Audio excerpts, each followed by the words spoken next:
The first time I heard Victor say the words, 5 million, I didn't feel pride. I felt distance.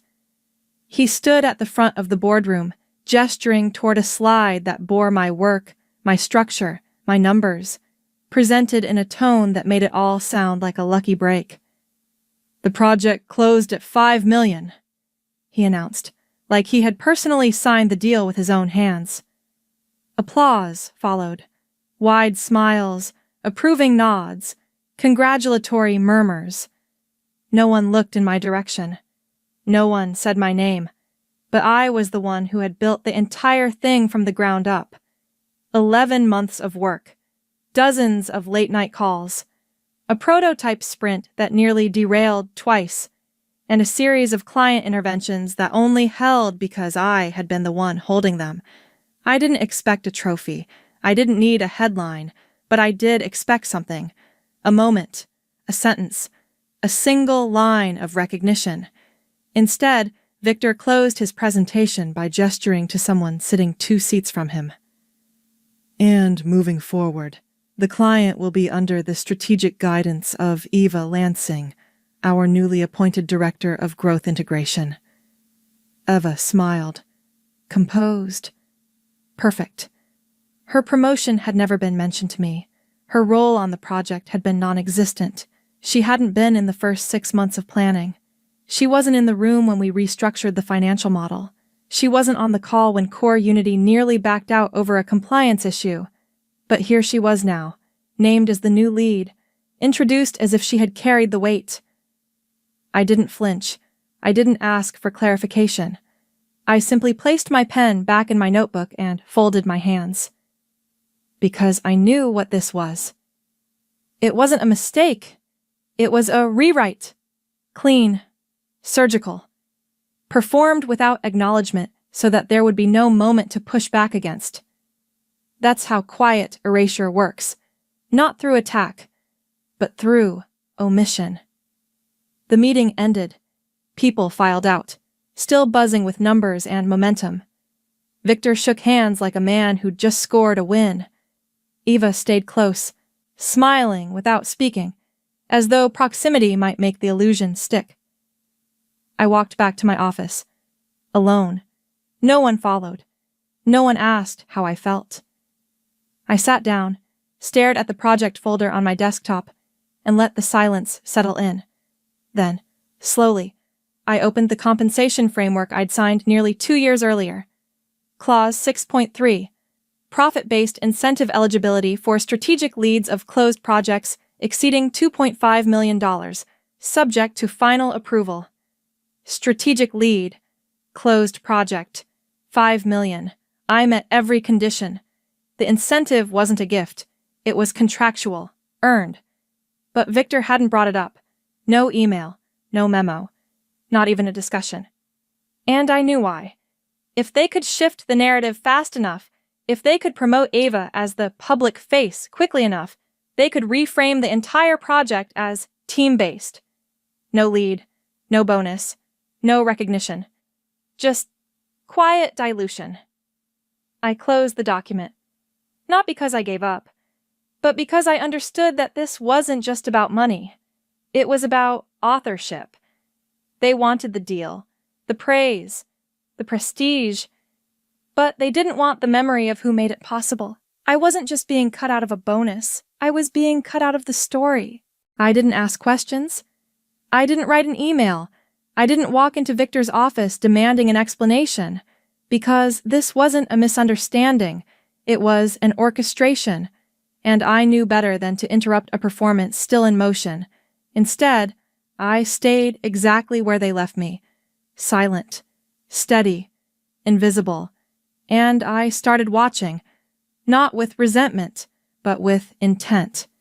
I watched as Eva began sitting in on calls she hadn't earned, speaking in meetings she didn't understand, echoing phrases I had used in strategy briefs she had never seen the drafts of. I watched her nod confidently when clients asked technical questions, only to loop in someone else 2 hours later to find the real answer. I watched Victor brag about seamless leadership transitions to the board, smiling as if seamlessness wasn't just another word for silence. I didn't argue.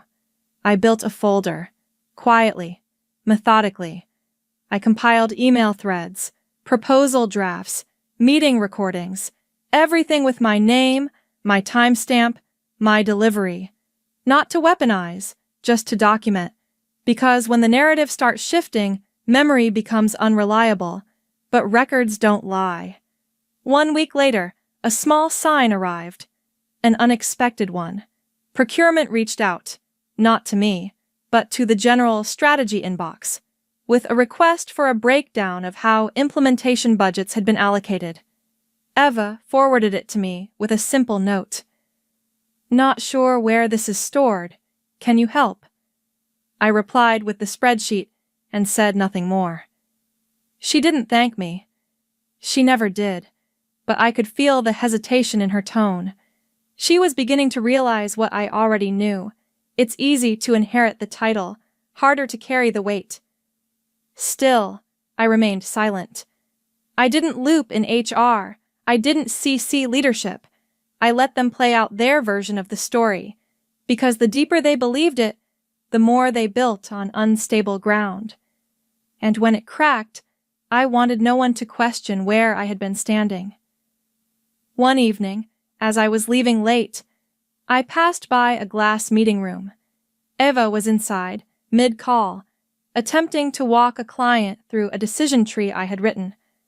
I could tell from the way her finger hovered above the printed sheet, the way her mouth stumbled slightly through the terminology, that she didn't understand it. Not really. She had memorized the shape of the work, but not the substance. And that was the flaw in Victor's plan. You can replace a name, you can reassign a title, but you can't duplicate depth. You can't fabricate context. You can't fake the years it takes to build trust that holds under pressure. I walked past that room without stopping, without speaking, because I didn't need to remind anyone of what was missing. Eventually, they'd feel it for themselves. The absence of understanding, the unraveling of shortcuts, the weight of trying to carry something they didn't build. And when that happened, I'd be ready. Not to reclaim my seat, but to show them, quietly, decisively, what happens when you cut out the foundation and expect the walls to stand on their own.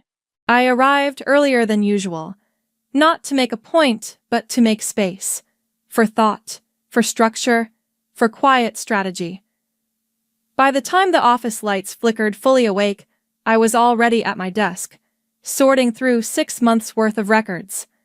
Contracts, proposal drafts, delivery logs.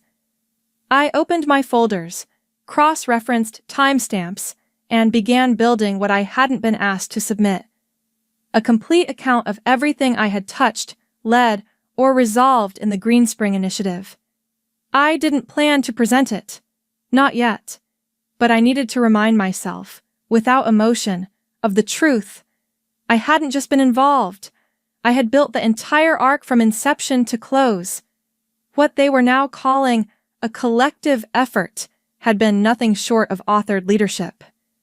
But in the vacuum of silence, authorship is easily diluted. And so I turned each page of my own memory, file by file, until the shape of the work returned.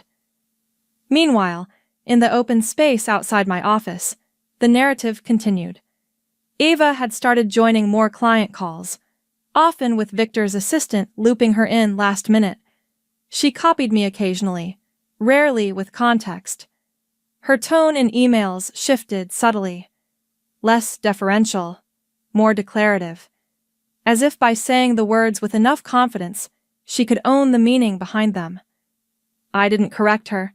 I didn't intervene. I saved every message. One afternoon, I received a Slack ping from a junior strategist I'd mentored years ago. "Hey, quick question. Did we ever finalize the Q2 metrics dashboard for Core Unity before Eva came on? She says there's no record." I blinked, then sent back a screenshot of the archived folder, clearly dated, with the file inside. No commentary. Just the evidence. He replied a minute later. Got it. Weird she didn't know. I didn't answer, because the purpose wasn't to expose anything. Yet, it was to let the gaps accumulate until the silence they'd built around me became an echo they couldn't explain. The opportunity came sooner than I expected. That Friday, I received an unexpected call, directly to my office line. The voice on the other end was calm, measured. Hi, Samantha. This is Marcus Neal, Client Performance at Core Unity. We're reviewing the Green Spring rollout and had a few questions. Would you still be the best person to speak to? I paused. That depends, I said carefully. Have you been redirected? We were, but I'd still prefer to speak with you. He wasn't rude. He wasn't overt. He was simply precise, and that was all the signal I needed. Because for all the ways Victor had tried to erase me internally, the client hadn't bought into the rewrite. Not fully. They still remembered the voice that had steadied the first storm. The name that showed up when it was messy, not just when it was polished. I scheduled a quiet lunch meeting the following week, off-site, no paper trail. Because this wasn't about escalation. It was about alignment. And slowly, I was beginning to understand. My silence hadn't just preserved my position. It had preserved my credibility. And now, the gap between their story and the client's reality was beginning to widen. All I had to do was keep walking the line until it broke entirely under its own contradiction. I met Marcus the following Tuesday at a small cafe near the edge of the business district, just far enough from either office to avoid recognition, just quiet enough for candor. He arrived 5 minutes early. I arrived 10. I was already seated when he walked in, jacket over his arm, expression unreadable. We didn't shake hands. We just exchanged a look. Professional, reserved, but alert. I appreciate you meeting, he said. I didn't want to put anything in writing until I understood what was happening. I nodded. Understandable. He didn't waste time. There's been confusion, he said, around leadership on the Greenspring project. The deliverables have shifted. Deadlines are less precise. And frankly, our team is unclear who's actually in charge. Who have you been told is in charge? I asked. Eva Lansing, he said. Officially, but she hasn't been able to answer questions about the early-stage architecture or the rationale behind the metrics framework. Every time we ask, she redirects. I let the silence stretch a moment before responding. That's because she wasn't there. We figured, he said. What we can't figure out is why. I didn't give him drama. I gave him facts. I led the strategy, managed the prototype failures, handled the investor compliance hurdle in Q2. Every framework you're using was built under my direction. And now? He asked. Now, I said calmly. I'm still here, but not acknowledged. He nodded slowly. That's not acceptable to us. He didn't say it loudly. He didn't need to. The quiet in his voice carried weight. It wasn't sympathy. It was dissatisfaction with a system that tried to edit the truth while the people who lived the truth were still present. When we left the cafe, he shook my hand this time. You may be hearing from Ellen soon, he said. She's not thrilled. Neither was I replied. But I didn't sound angry. I sounded ready. That evening, I drafted a single email. Not to Marcus, not to Ellen, not to Victor. I sent it to myself. Subject line, timeline of ownership, Greenspring, March to November. I outlined every step I had taken with files to match. I didn't plan to send it, but I wanted it waiting, ready, for the moment someone tried to frame the story again. Because stories, once challenged, don't vanish. They fracture. And when enough cracks appear, people stop believing the cover and start asking who really wrote the first page. By Friday, Diane from HR pinged me. Her message was short. Just a heads up, your name came up during the investor prep call. Naomi from Elridge asked a very specific question. Naomi. I hadn't spoken to her in over 4 years, but I knew her. Sharp, director, zero tolerance for political misdirection. If she was asking questions, it meant someone was already connecting the dots, and that was the moment I knew. I wouldn't have to raise my voice. Someone else had already started listening. All I had to do now was hold my ground and let the questions do the rest. The following Monday started like any other. Too many unread emails, too much forced energy in the break room, too little awareness of what was already unraveling. But I saw the signs. They were never loud, never obvious, just slightly off. A canceled sync meeting from Victor's calendar, an unexpected delay in Eva's update deck, and then an uncharacteristic silence from the leadership team group chat. Something had shifted, and I hadn't lifted a finger. I kept my rhythm steady, responded to what was mine, ignored what wasn't, and waited. The message came at 10:17 a.m. Diane from HR again, short, blunt. Naomi asked to see documentation of your involvement with Greenspring. She copied 2 board members. It's real now. I closed my laptop, not in panic, in readiness, because I had prepared for this moment, not in aggression but in alignment. The facts were already filed, the timeline already written, the evidence already collated. I wasn't chasing retribution. I was waiting for gravity to do what it always does. Return the weight of every decision back to its origin. At noon, Ava walked past my office. She didn't look in. Her pace was fast, clipped, unsure. The last time she'd passed by, her heels had clicked with certainty. Today, they barely touched the floor. I returned to my inbox. A new message. Subject: Request for clarification. Strategic oversight. Q1 to Q3. Sent from procurement. Copied to Victor and me. I didn't respond immediately. I gave it 1 hour, then sent the summary. 12 bullet points. 3 attachments. No adjectives, no opinion. Just clean history. Within 15 minutes, the response came. Thank you. This will be helpful for the committee discussion tomorrow. Committee. Discussion. Tomorrow. I didn't need more detail. I knew what that meant. The unraveling wasn't hypothetical anymore. It was scheduled. The next morning, the calendar invite hit. Victor Crane, Executive Review, 10 a.m., Conference Room 4B. No agenda, no attachments, just tension.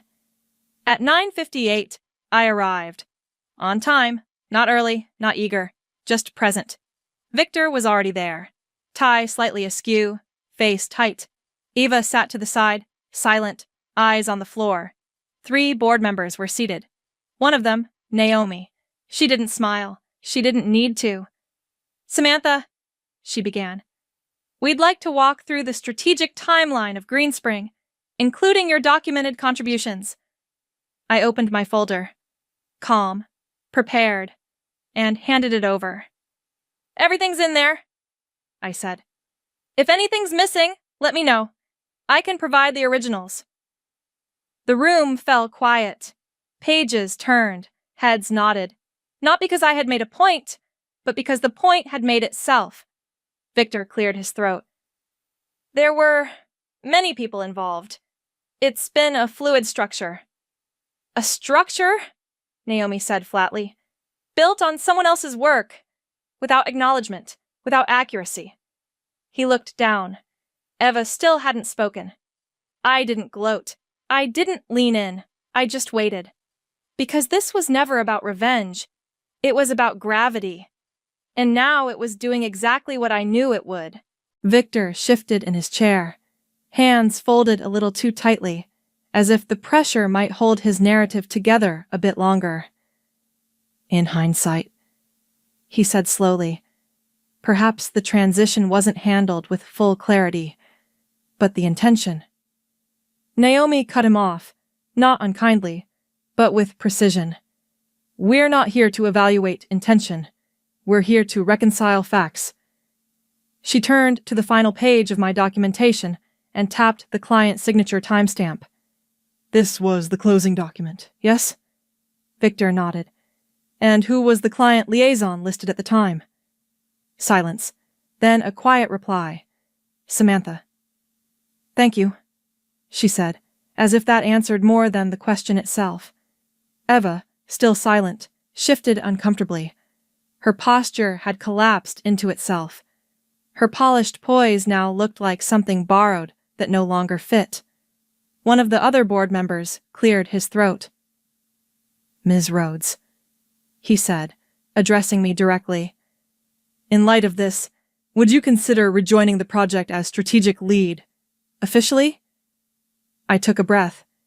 Not out of shock, but out of calculation. I appreciate the offer, I said calmly.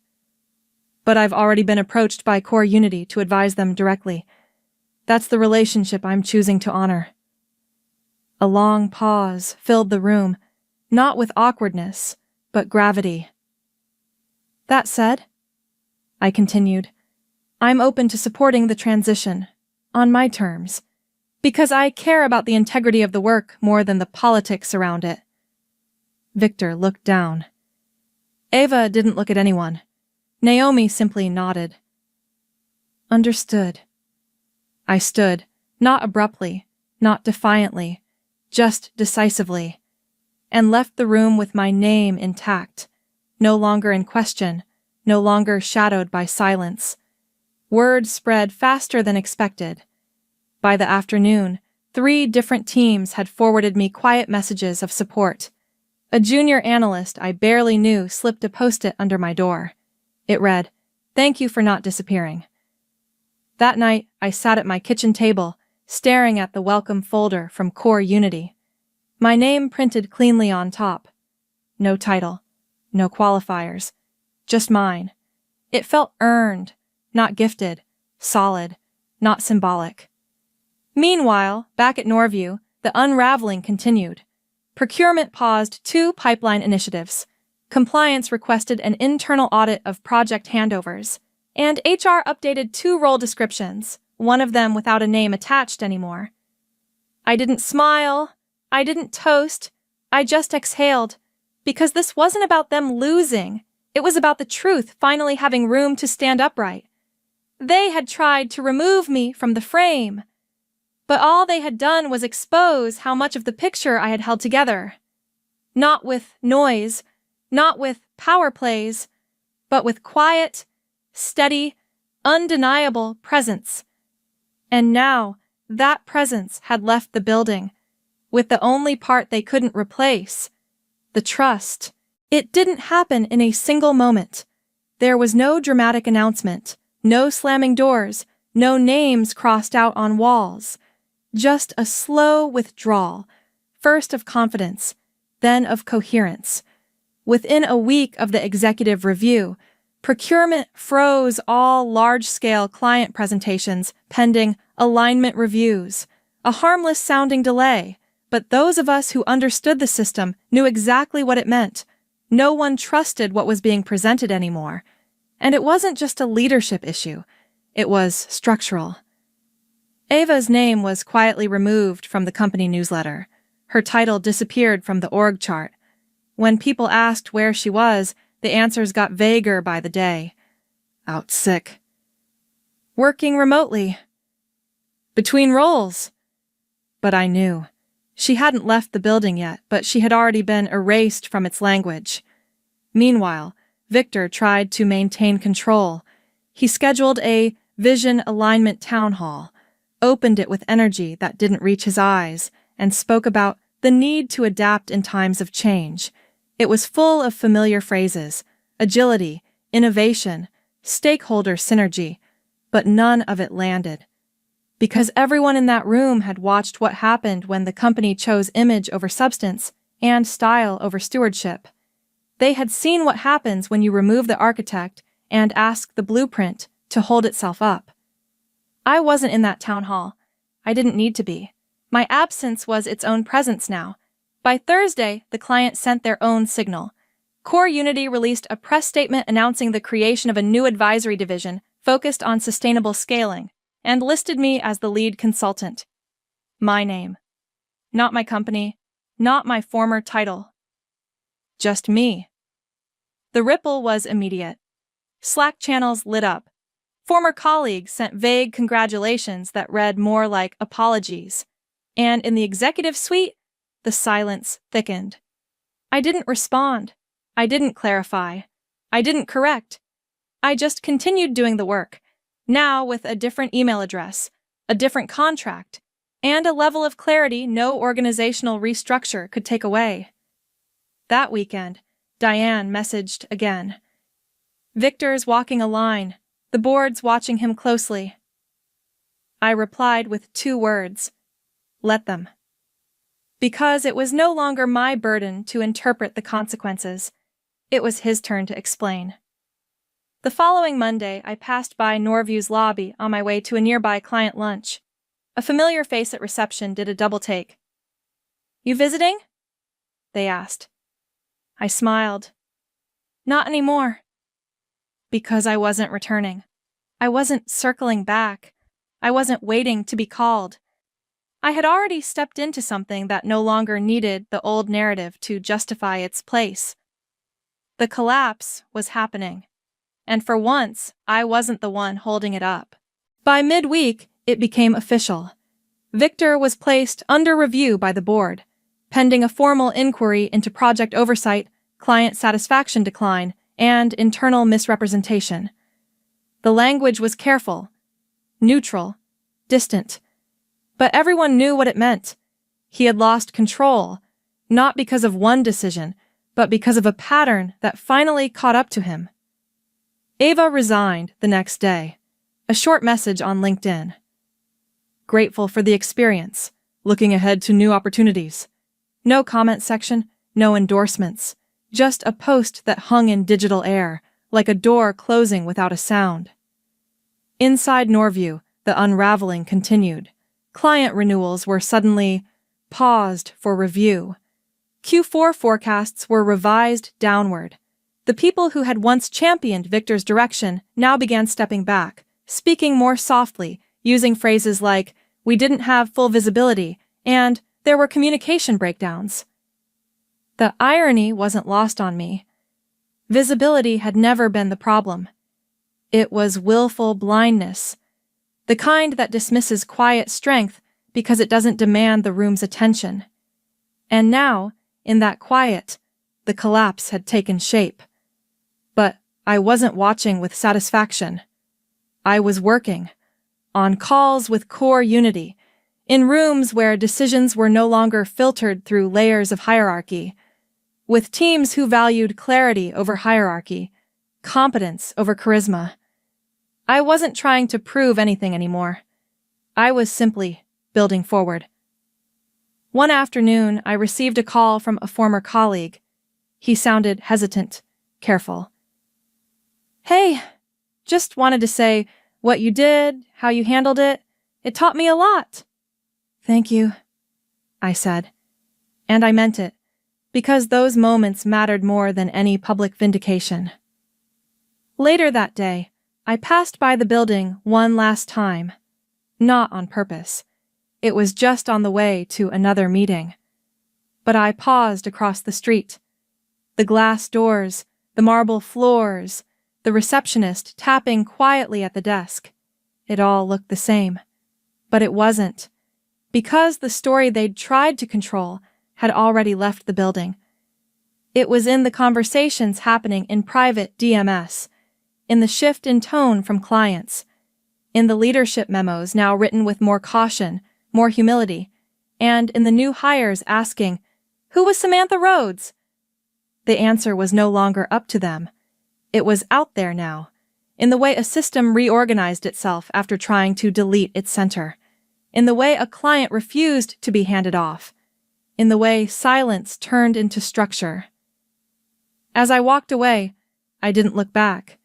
Not because I wanted to forget, but because I had already taken everything I needed with me. The work, the clarity, the name they tried to strip from the deal. And that name now stood not beside a title, but beside a standard. One they couldn't replace. One they couldn't control. One that no matter how they rewrote the story, would always return to the same conclusion. She was the one who built it. I didn't celebrate. There was no dinner, no toast, no need for anyone to clap me on the back.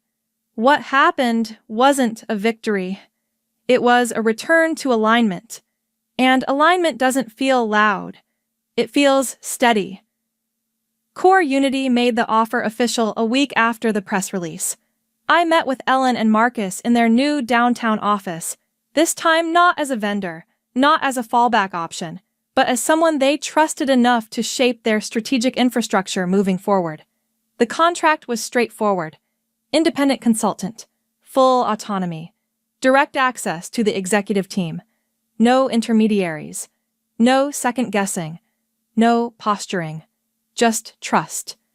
Earned, not requested. I signed it with the same pen I'd stopped carrying months ago. It had waited in the bottom drawer of my home office through everything. Quiet, familiar, forgotten. But now it felt right again. Useful. Whole. The first day at the new office, Ellen greeted me with a smile that held no pity, no apology, only certainty. "This should have happened sooner," she said. I smiled back. It happened exactly when it was supposed to. Because I knew something now. Being early doesn't guarantee recognition. Being right doesn't guarantee reward. But staying true to the work, even when the system tries to erase you, that builds something time can't undo. The view from my new workspace wasn't grand, just a corner with light. But it felt earned, not given, not negotiated, not borrowed. Mine. On the wall behind me, I didn't hang plaques. I framed the original project roadmap I had built for Greenspring. Not as a reminder of what they tried to take, but of what they couldn't. Ownership. Integrity. Design. The conversations I had now were different. Not because I spoke more, but because I didn't need to defend every word. People listened because they had already seen the proof. I didn't have to introduce myself. My work did that for me. And slowly, without fanfare, a new kind of presence began to build around me. Not fame, not noise, just consistency. The kind people trust when everything else begins to fray. Back at Norview, I heard whispers through the usual channels. Victor's transition was finalized. No return, no press release. Ava had disappeared entirely from the company portal. Diane left 6 weeks later. "Too much cleanup, not enough accountability," she'd written in a text. I didn't respond, not because I didn't care, but because I didn't need to carry the weight of that system anymore. It had tried to define me by its silence. But I had turned that silence into structure, into story, into something they would never fully reclaim. And that, more than anything, was the beginning of a legacy they couldn't overwrite. 2 months later, I was invited to speak at a private leadership roundtable. Nothing flashy, just a closed-door session for mid-sized firms trying to retain female talent in executive roles. I didn't use a PowerPoint. I didn't tell them what to do. I just told a story about what happens when loyalty is mistaken for silence, about what happens when profit becomes a reason to erase, not reward, about how some of the most crucial roles in any company are played by people no one remembers, until they're gone. Afterward, a young manager approached me. She didn't ask for advice. She just said, "I thought I was imagining it. What you described, it felt like you were describing my job." I looked her in the eye. "You're not imagining it. You're carrying more than they see. Document everything, and don't disappear." She nodded. That moment mattered more than any compensation package ever had. Because legacy isn't built in applause. It's built in recognition, the kind that passes quietly between those who've learned the hard way that being good at what you do doesn't protect you, but refusing to be erased. That changes everything. At Core Unity, things moved forward. I wasn't framed as a savior. I was framed as a partner. New hires joined the team, some of them women who had stories similar to mine. Stories that had ended too soon, paused without closure. Now, they had space to begin again, on terms defined by clarity, not compliance. I still walked by the old office sometimes, on the way to meetings. Not often, but enough. I never felt bitterness. I just felt distance, like looking through a pane of glass at a place that once believed it could replace a person with a persona, and not pay the price. My name had disappeared from their directories, but not from the memories that mattered.